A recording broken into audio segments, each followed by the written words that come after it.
What is up, you guys? CeCe Clemons, aka Vibin Weirdo. Hope all is well. The Hunger Games, The Ballad of Songbirds and Snakes review from a non-movie critic. So this is a prequel to the Hunger Games films that we saw with Jennifer Lawrence. I'm not a book reader. I have not read any of the books. I won't. I'm just going to go ahead and claim that because I'm really not a book reader. So overall, I really did like the story. They really dove deep into Snow and his connection with his sister and his origin stories of what led him to be the man he eventually became. It just shows a good transformation and things that took place in his life. I didn't love that outcome, but it did make for a good story. I do want to highlight the actors and actresses.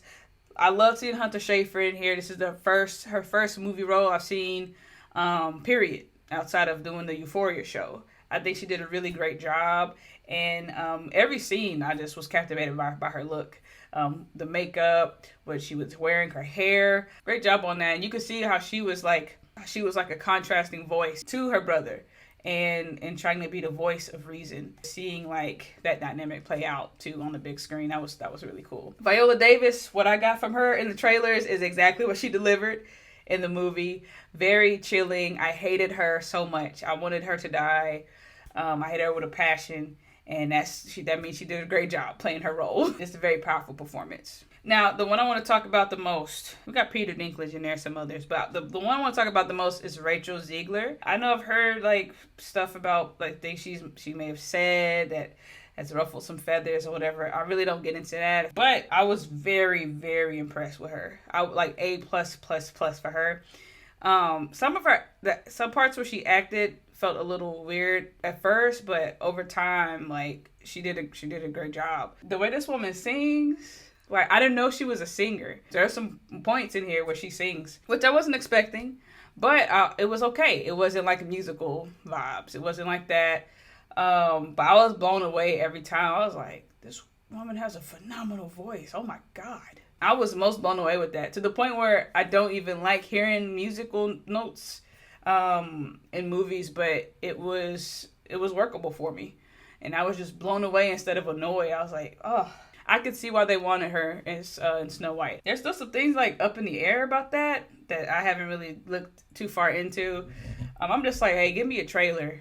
Let me see a trailer for what's actually coming out. All this other stuff in between, I really don't want to get into it. There's been a lot of projects that have been canceled and things that ain't happened or things that changed. Look, let me see a trailer for what's actually coming out.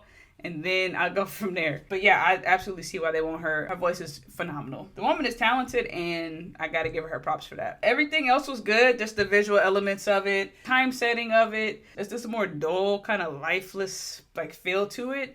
And then there's some other areas where it was very vibrant and light. I really liked that. Costumes, of course, what they wore, it definitely fit the vibe. Everything, it just really mended well together for me. For me, it's not a super rewatchable film. For me personally, to rewatch a movie, I gotta have some action. The Marvels, I watched that 3 times because it had some humor in there and it was very funny and had a lot of action. But for this one, even though it's not rewatchable, it's still a great film. The only thing I would say was probably wrong with it for my liking is it was a bit too long. But it's probably about 15 to 20 minutes of time that could have been shaved off. I understand why. I could tell they really wanted us to get into the story for Snow and just understand the moments that led to him being who he ultimately became. For a prequel movie, I think it's really good. I don't know if it was needed. I don't know if it was necessary. I don't know if people wanted it. I know the fans really enjoyed the idea of this coming out. But yeah, it's a good movie. It's a solid film. And if you're into this kind of